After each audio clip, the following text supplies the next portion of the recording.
आज खूप दिवसांनी आईची इथे पूजा केली. तर हे बघा, आई दर्शन करत होती.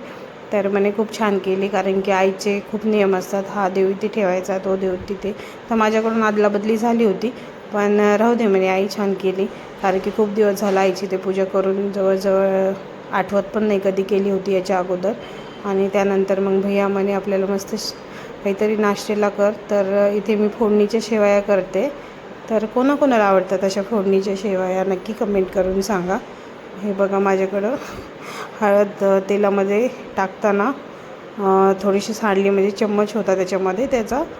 तर मोबाईल हातात होता का, शूट करत होते. तर असे छोटे मोठे ॲक्सिडेंट होतात मोबाईलच्या नादामध्ये. तुमच्यासोबत पण होत असतील. तर मस्तपैकी शेवया, टोमॅटो, कांदा, आपली कढीपत्ता, कोथिंबीर वगैरे वगैरे सगळं सामान टाकलं आणि मस्तपैकी फोडणीच्या शेवया केल्या. तर शेवया खूप छान झाल्या होत्या. आणि कारण की ह्या शेवया आईने घरीच केल्या होत्या. आपण जे बाहेरून बनवून आणतो त्या एवढ्या काही टेस्टी लागत नाही, पण घरी आईने पण 2-3 वर्ष झालं केलेल्या होत्या. पण म्हणजे ह्यावेळेस केल्या तर खूप छान झाल्या होत्या. आणि या सर्वजण नाश्ता करायला. कसा वाटला ब्लॉग नक्की कमेंट करा.